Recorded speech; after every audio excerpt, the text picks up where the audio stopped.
Enfin, Monsieur le Président, chers collègues, en préambule de cette intervention, et comme l'a fait Madame Morano, et pour faire écho de l'exceptionnel communiqué de l'Élysée sur la baisse en trompe-l'œil de 20 500 du nombre de demandeurs d'emploi pour le mois d'octobre 2013, je souhaiterais éclairer notre discussion sur quelques chiffres lorrains. Ces derniers traduisent, à mon sens, l'inadéquation des choix économiques régionaux qui ne me semblent pas en phase avec la situation critique que la région traverse.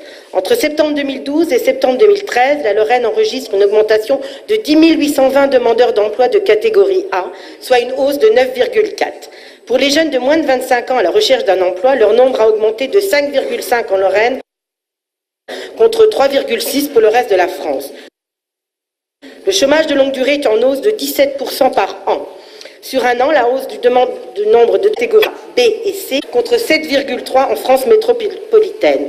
Ces chiffres catastrophiquement alarmants ne me permettent pas de comprendre les ajustements budgétaires proposés et encore moins le sens de votre action économique alors que la région Lorraine encaisse encore moins le choc de la crise.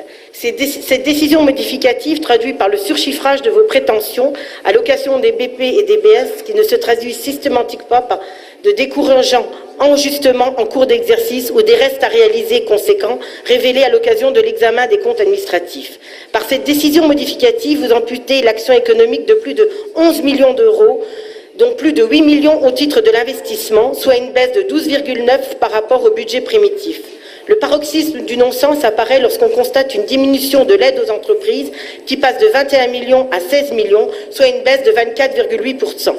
Cette tendance baissière pourrait être que conjoncturelle en fonction des difficultés d'avancement de tel ou tel projet et ne pas être sujette à polémique.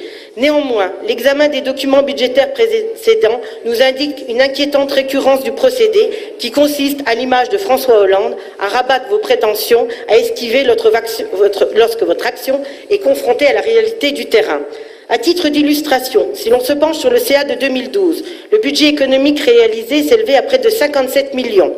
Alors que le BS 2012, vous abondiez ce budget à près de 92 millions d'euros. Pour en revenir à l'aide aux entreprises, le procédé se confirme également entre l'exercice 2009-2010. Le soutien au développement économique et donc à l'emploi diminué de 38%. De 2010 à 2011, il a diminué encore de 51%. Plus globalement, le poids relatif à l'action économique dans le budget régional baisse de 8% en 2009 et 6,8% en 2013. Depuis le début de votre nouvelle économique va de la projeter l'aide aux entreprises sur l'exercice 2011. Le temps de l'appropriation du procédé par les acteurs économiques a ralenti le recours au soutien régional sur l'exercice 2012. Le crash du Sky Aircraft a ruiné le virage stratégique que vous espériez pour la Lorraine. C'est manifestement la même chose pour l'aéroport, à croire que l'aéronautique est une malédiction qui vous poursuit. Alors je suis sincèrement inquiète, car vous continuez, comme sous la présence de Nicolas Sarkozy, à considérer que les questions d'emploi relèvent de la responsabilité de l'État, alors même que vous avez la compétence dans le domaine de développement économique qui n'a de sens que s'il impacte l'emploi.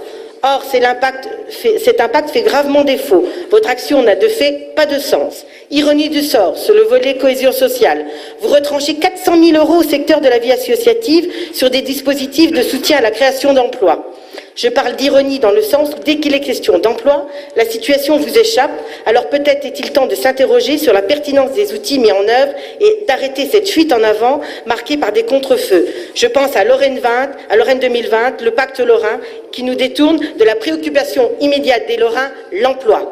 Ces projets produiront des effets, mais à l'horizon assurément lointain, qui s'accommodent mal avec l'urgence de la réponse nécessaire pour enrayer la précarité grandissante, car la Lorraine se paupérise. Retrancher 11 millions d'aides aux seules entités capables d'apporter une réponse appropriée aux préoccupations des Lorrains, c'est tout simplement aberrant.